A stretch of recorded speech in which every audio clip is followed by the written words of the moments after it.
कैसे हैं आप लोग? आई होप अच्छे होंगे। तो क्लास 9 का first chapter matter in our surrounding आज हम शुरू कर रहे हैं।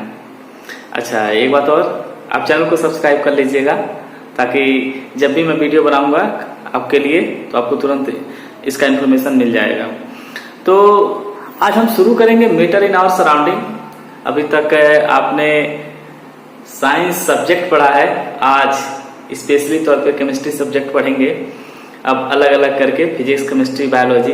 तो केमिस्ट्री स्टार्ट करते हैं हमारा first chapter matter in our surrounding.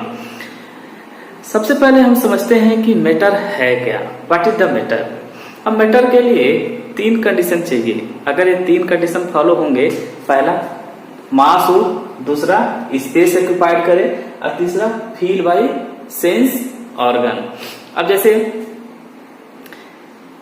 हम बात करें इस सबस्टांसेस का, तो इसमें मास है, हाँ मास तो है, स्पेस भी ऑक्युपाइड कर रहा है और हम इसे अपने ऑर्गन से फील भी कर ले रहे हैं। हाँ, ये क्या है? मैटर है।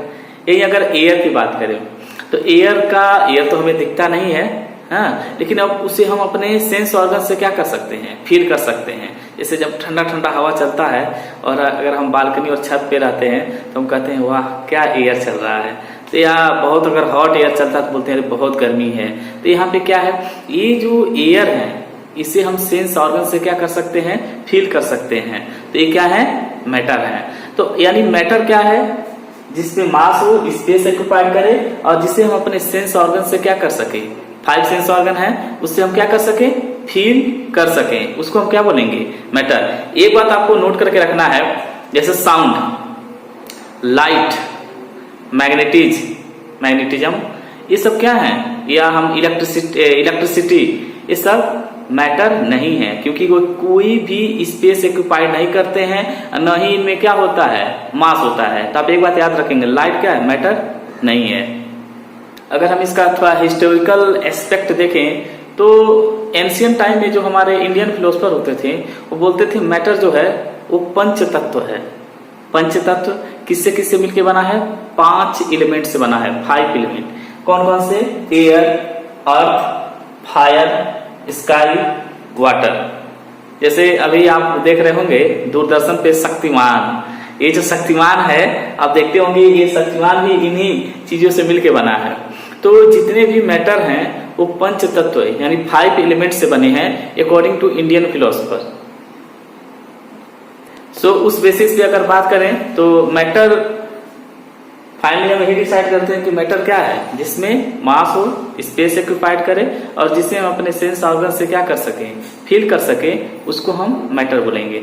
अब बात करते हैं क्लासिफिकेशन ऑफ मैटर की। अगर हम मैटर का क्लासिफिकेशन करें तो हमारे पास 2 कैटेगरी है मैटर को क्लासिफिकेशन करने के लिए। फर्स्ट फिजिकल क्लासिफिकेशन और सेकेंड केमिकल क्लासिफिकेशन। अगर हम फिजिकल क्लासिफिकेशन की बात करें तो मैटर जो है 3 तरीके के हो सकते हैं, solid, liquid and gas. But on the basis of chemical classification matter are classified into 3 category, element, compound and mixture. हम अभी इस टॉपिक में मैटर इन आवर सराउंडिंग में यहाँ पे हम फिजिकल क्लासिफिकेशन की बात करेंगे, सॉलिड, लिक्विड और गैस के बारे में। नेक्स्ट टॉपिक में हम पढ़ेंगे कि एलिमेंट, कंपाउंड और मिक्सचर क्या होते हैं। तो my dear student, I hope आपको मैटर समझ में आ गया होगा। ऐसे सब्सटेंसेस जो मास हो, जो स्पेस ऑक्युपाइड करे और जिसे हम अपने ऑर्गन से क्या कर सके? सेंस ऑर्गन से फील कर सके, वो क्या है? मैटर है। तो अगर हम बात करें मैटर के कैरेक्टरिस्टिक्स की तो kinetic molecular theory of gas, उस बेसिस पे अगर हम देखें तो मैटर के 3 कैरेक्टरिस्टिक्स हैं। पहला फर्स्ट है कि मैटर के बीच में स्पेस होता है। कैसे? जैसे अगर मैं बात करूं शुगर को जैसे ही हम वाटर में डालते हैं तो क्या हो जाता है? उसमें डिजोल्व हो जाता है। ऐसा कैसे हो गया? अगर मैं इस हैंड को वाटर में डालूं तो क्या डिजोल्व हो जाएगा? नहीं। लेकिन शुगर कैसे डिजोल्व हो गया? इसका मतलब है शुगर के जो पार्टिकल्स हैं उनके बीच में क्या है? स्पेस है, और उनके बीच में जो स्पेस है वाटर उसमें क्या करता है? पेनिट्रेट कर लेता है, जिसकी वजह से उस पार्टिकल्स क्या हो जाते हैं? छोटे छोटे पार्ट में टूट जाते हैं। टूटने के बाद वो उसमें डिजोल्व हो जाते हैं। हमारे हैंड में ऐसा नहीं है। एक आपको फैक्ट बता दूं कि अगर आप एक ड्रॉप वाटर की बात करेंगे, एक ड्रॉप वाटर की तो 10 टू द पावर 21 मॉलिक्यूल्स होते हैं। सोचिए कितने छोटे छोटे पार्टिकल से मिलकर मैटर बनता है। तो पहला कैरेक्टरिस्टिक क्या है कि कोई भी मैटर के बीच में क्या है, जो छोटे छोटे पार्टिकल से मिलकर बने हैं उन पार्टिकल्स के बीच में क्या है, स्पेस है, और उन्हीं स्पेस की वजह से वो क्या हो जाता है, इजिली किसी भी सॉल्वेंट में डिजोल्व हो जाता है। जैसे NaCl है, साल्ट, शुगर, ये सब क्या है, इजिली डिजोल्व हो जाते हैं। वहीं अगर हम एक और कैरेक्टरिस्टिक्स की बात करें कि जो पार्टिकल्स होते हैं, जो सॉलिड के पार्टिकल्स, वो कंटिन्यूअसली मूव करते हैं। जैसा कि आपको ये क्लियर हो चुका है कि जो सॉलिड है वो छोटे छोटे पार्टिकल से मिलकर बना है। जब ये छोटे छोटे पार्टिकल से मिलकर बना है तो जैसे ही आप टेम्परेचर इंक्रीज करेंगे, छोटे छोटे पार्टिकल से मिलकर बना है, वो जैसे ही आप टेम्परेचर क्या करेंगे, इंक्रीज करेंगे। जैसे ये कोई सब्सटेंस है, ये छोटे छोटे पार्टिकल से मिलकर बना है, ऐसे जैसे ही आप इसका टेम्परेचर इंक्रीज करेंगे ये पार्टिकल्स क्या हो जाएंगे, फ्री हो जाएंगे, ऐसे फ्री हो जाएंगे। तो ये क्या करने लगेंगे, मूव करने लगेंगे। तो ये जो मूव करते हैं इन्हीं को हम बोलते हैं डिफ्यूजन भी बोलते हैं। जैसे अगर आप एक जो अगरबत्ती है, अगर आप यहाँ पे बंद कर दें तो आप देखते हैं कुछ समय के बाद एक पूरे, जैसे एक रूम है, इस रूम में आपने अगरबत्ती जला दिया तो आप देखेंगे कुछ समय के बाद पूरे रूम में इसकी जो स्मेल है वो क्या हो जाती है, पहुंच जाती है। यानी इसका मतलब ये है कि जो अगरबत्ती है वो छोटे छोटे पार्टिकल से मिलकर बना है। अब जैसे ही आपने टेम्परेचर बढ़ाया तो छोटे छोटे पार्टिकल्स फ्री हो गए और पूरे कमरे में रैंडमली क्या हो गए, मूव कर गए। इसका मतलब ये होता है कि जो सॉलिड के पार्टिकल्स हैं वो कंटिन्यूअसली क्या करते हैं, मूव करते हैं। तो पहला पार्ट क्या है कि इनके बीच में क्या होता है, स्पेस होता है। सेकंड पार्ट क्या है, ये कंटिन्यूअसली क्या करते हैं, मूव करते हैं। अब थर्ड पॉइंट, उनके जो पार्टिकल्स हैं वो एक दूसरे को अट्रैक्ट करते हैं। जैसे मैं एक बताता हूं, जैसे सपोज आप चाक ले लें, आयरन ले लें, अब इसको तोड़े, ब्रेक करें, क्या आयरन को तोड़ पाओगे? नहीं। क्यों? क्योंकि आयरन के जो पार्टिकल्स हैं वो एक दूसरे से स्ट्रांगली अट्रैक्ट हैं, आप उनको ब्रेक नहीं कर सकते हैं। चाक के जो दो पार्टिकल्स हैं, जैसे हम लिखते हैं चाक से, तो क्या है, उनके बीच में जो फोर्स ऑफ अट्रैक्शन है उतना स्ट्रॉन्ग नहीं है, तो हम इजीली क्या कर सकते हैं, ब्रेक कर सकते हैं। इसका मतलब है कि जो सॉलिड के पार्टिकल्स हैं वो एक दूसरे को क्या करते हैं, अट्रैक्ट भी करते हैं। तो तीन कैरेक्टरिस्टिक्स हैं। फर्स्ट कि मैटर के पार्टिकल्स के बीच में स्पेस होता है। सेकेंड, ये पार्टिकल्स टेम्परेचर बढ़ाने पे कंटिन्यूअसली मूव करते हैं। और थर्ड, ये पार्टिकल्स जो हैं वो एक दूसरे को क्या करते हैं, अट्रैक्ट करते हैं। अब बात करते हैं स्टेट्स ऑफ मैटर की। तो स्टेट्स ऑफ मैटर की बात करें तो जैसा कि आपको पता है कि मैटर के तीन स्टेट हैं, solid, liquid and gas. Solid, liquid and gas. अब सॉलिड क्या है, आप देखते हैं कि जो सॉलिड होते हैं, जैसे सॉलिड है वो छोटे छोटे पार्टिकल से मिलकर बने ही हैं। तो ये जो पार्टिकल्स हैं वो एक दूसरे को क्या होते हैं, स्ट्रांगली अट्रैक्ट करते हैं। और इन पार्टिकल्स के बीच में डिस्टेंस इतना कम होता है कि ये एक दूसरे को एकदम पकड़ अच्छे तरीके से स्ट्रॉन्ग से बांधे रखते हैं। तो इसकी वजह से आप इसको इजीली क्या कर सकते हैं, कंप्रेस नहीं कर सकते हैं। जैसे ये सॉलिड है, इसके जो पार्टिकल छोटे छोटे बहुत क्लोज्ड पैक्ड हैं। अब क्लोज पैक्ड हैं तो क्या हम इसको कंप्रेस कर पा रहे हैं? नहीं, क्योंकि इनके बीच में क्या है, डिस्टेंस ही नहीं है, तो हम इजीली कंप्रेस नहीं कर सकते हैं। इसी वजह से इनके पार्टिकल्स जो स्ट्रांगली अट्रैक्ट हैं ये कंप्रेस नहीं कर सकते हैं, तो इनका शेप और वॉल्यूम क्या होता है, फिक्स्ड होता है। तो आप याद रखेंगे सॉलिड का शेप और वॉल्यूम क्या होता है, फिक्स्ड होता है। बात करें लिक्विड का, तो लिक्विड के पार्टिकल्स के बीच में थोड़ा थोड़ा डिस्टेंस रहता है कंपेयर टू सॉलिड। तो इस वजह से हम इसको थोड़ा सा कंप्रेस कर सकते हैं। जैसे आप बकेट में वाटर भरते हो तो उसको थोड़ा थोड़ा प्रेस कर सकते हैं। तो ये जो पार्टिकल्स हैं इनके बीच में थोड़ा सा डिस्टेंस ज्यादा है, तो ये एक दूसरे को स्ट्रांगली अट्रैक्ट तो करते हैं, लेकिन उतना स्ट्रॉन्ग अट्रैक्ट नहीं करते हैं जितना सॉलिड करता है। लेकिन इतना वीक भी नहीं होते हैं, इसलिए लिक्विड का वॉल्यूम क्या होता है, फिक्स होता है, लेकिन उसका शेप क्या होता है, फिक्स नहीं होता है। क्योंकि इनके बीच का देखिए शेप के लिए जरूरी है कि फोर्स ऑफ अट्रैक्शन क्या हो, स्ट्रॉन्ग हो। तो लिक्विड में थोड़ा सा तो गैप है, इस वजह से पार्टिकल्स क्या हो जाते हैं, फ्लो करने लगते हैं। तो फ्लो करते हैं, इस वजह से शेप तो फिक्स नहीं है। लेकिन ये फोर्स इतना भी वीक नहीं है कि पार्टिकल्स को थोड़ा पास ना रख सके, इसलिए इसका वॉल्यूम क्या होता है, फिक्स होता है। तो लिक्विड का वॉल्यूम फिक्स होता है और शेप फिक्स नहीं होता है। एक बात याद रखेंगे, लिक्विड को जिस कंटेनर में रखते हैं वो उसी का शेप ले लेता है। जैसे आप वाटर को ग्लास में रखेंगे तो ग्लास के शेप में आ जाएगा, किसी और कंटेनर में रखेंगे, किसी और यूटेंसिल्स में रखेंगे तो उसके शेप में आ जाएगा। ये चीज है। तो लिक्विड को हम थोड़ा कंप्रेस कर सकते हैं। बात करें गैस का, तो गैस के पार्टिकल्स बहुत दूर दूर होते हैं रैंडमली। ये इजीली क्या है, कंप्रेसिबल है। जैसे देखो हम अपने हैंड को एयर में इजीली क्या कर सकते हैं, चला सकते हैं। क्यों? क्योंकि ये जो एयर है वो कंप्रेसिबल है और इनके बीच का डिस्टेंस क्या है, बहुत ज्यादा है। तो फोर्स ऑफ अट्रैक्शन क्या होगा, बहुत कम होगा। तो इसका तो ना तो शेप फिक्स है और ना ही वॉल्यूम फिक्स है।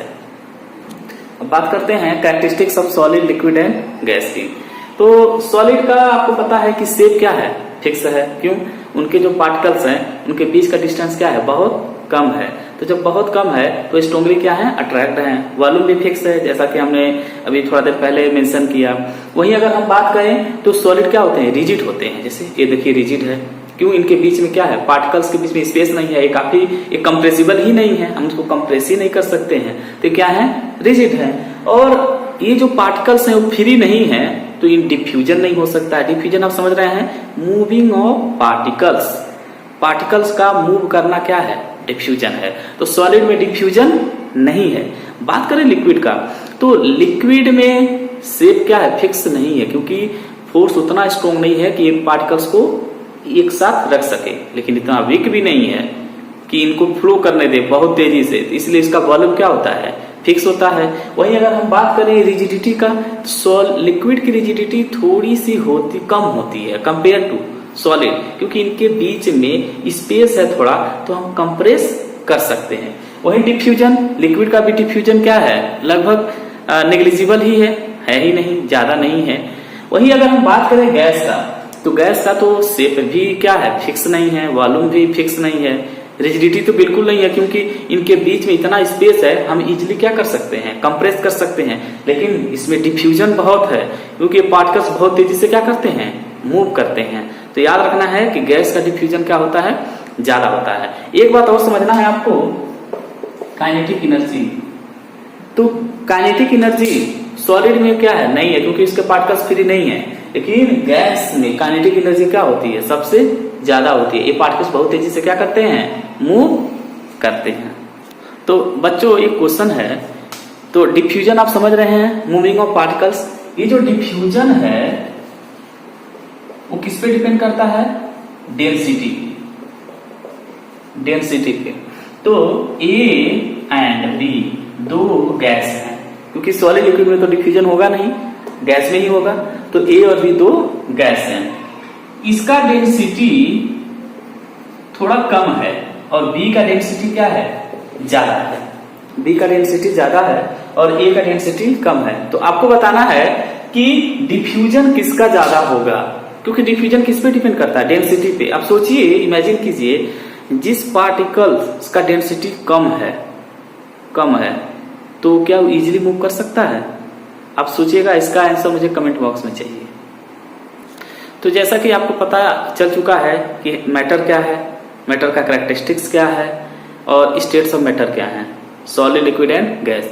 लेकिन जैसा कि आपको पता है, साइंस कभी रुकने वाला चीज है नहीं, ये हमेशा कंटिन्यूअसली क्या करता है, डिस्कवर चलता रहता है। तो इस टाइम दो और स्टेट ऑफ मैटर, वैसे तो अभी कुछ और स्टेट ऑफ मैटर हैं, लेकिन मेनली हम दो अपने सिलेबस में दो और स्टेट ऑफ मैटर यहाँ पे डिस्कस करेंगे। एक हमारा है प्लाज्मा स्टेट और दूसरा है बोस-आइंस्टीन कंडेंसेट। तो सबसे पहले समझते हैं प्लाज्मा स्टेट क्या है। अब थोड़ा अच्छे से समझिएगा। जैसे सन में आपको पता है, सन क्या है, हाइड्रोजन और हीलियम से बना है, हाइड्रोजन और हीलियम से बना है। तो अगर बहुत हाई टेम्परेचर हो तो जो गैस होते हैं वो आयनाइज हो जाते हैं, गैस आयनाइज हो जाती है। इसको थोड़ा मैं सिंपल भाषा में समझाता हूं। कोई भी गैसियस पार्टिकल्स है तो जैसे टेम्परेचर आप बढ़ाएंगे, उसको गर्म करेंगे, तो उसमें से इलेक्ट्रॉन इजेक्ट हो जाते हैं, बाहर निकल जाते हैं। तो बाहर निकल जाते हैं तो इलेक्ट्रॉन पे कैसा चार्ज है?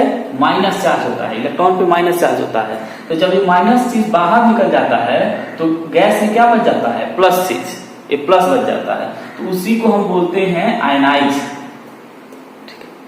आयनाइज हो गया। तो गैस जब टेम्परेचर हाई होता है, क्योंकि सन में तो टेम्परेचर बहुत ज्यादा है, तो जब गैस इतने हाई टेम्परेचर पे गैस जब आयनाइज हो जाता है तो जो आयनाइज वाला फॉर्म है उसी को हम क्या बोलते हैं? Plasma state. तो प्लाज्मा स्टेट क्या है? It when the temperature is very high the gases are ionise, the state which is formed by ionisation of gas is called plasma state. तो एक बात याद रखना है, प्लाज्मा स्टेट कभी तब पॉसिबल है जब टेम्परेचर बहुत हाई होगा। इसलिए नॉर्मली स्टेट में हम इसको पढ़ते नहीं, हमारे यहाँ मतलब नॉर्मली ये चीज हो नहीं सकता है। ये बहुत हाई टेम्परेचर पे ही क्या कर सकता है? एग्जिस्ट करेगा। तो आई होप आपको समझ में आया होगा। अब दूसरा बात करते हैं बोस-आइंस्टीन कंडेंसेशन। अब देखिए एस.एन. बोस जो हमारे इंडियन साइंटिस्ट हैं और एल्बर्ट आइंस्टीन, इन दोनों ने मिलकर एक और स्टेट बनाया। अच्छा, इसमें क्या था? इस स्टेट में खासियत क्या थी? कुछ गैसें हैं, ऐसी गैसें हैं जो इतना कम डेंसिटी होती है, इतनी कम डेंसिटी होती है। नॉर्मल जो हमारे एटमॉस्फेयर में जो गैसें हैं, नाइट्रोजन 78%, ऑक्सीजन 21%, ये जो गैसें हैं इसका एक डेंसिटी है, ठीक ठाक डेंसिटी है। इनसे भी कई गुना डेंसिटी क्या है? एक ऐसी गैसों का जब कम हो जाता है, मैं एक बार रिपीट कर रहा हूं, नॉर्मल गैसों से जब इनकी डेंसिटी, कुछ गैसों की डेंसिटी इतनी कम हो जाए कि ये लो टेम्परेचर पे ही क्या हो जाए? कंडेंसेट हो जाए। तो इस स्टेट को हम क्या बोलते हैं? Bose-Einstein condensate, BEC। एक बार मैं और रिपीट कर रहा हूं, जो गैसें हैं, कुछ गैसों की डेंसिटी इतनी कम है नॉर्मल गैसों से कि ये लो टेम्परेचर पे ही कूल हो सकते हैं, ठंडा हो जाएंगे। तो जब कूल होंगे तो एक नया स्टेट बन जाएगा, उसी स्टेट को हम बोलते हैं BEC, बोस-आइंस्टीन कंडेंसेट।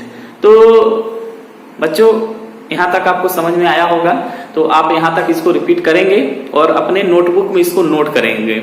इसके आगे हम पार्ट 2 में स्टडी करेंगे।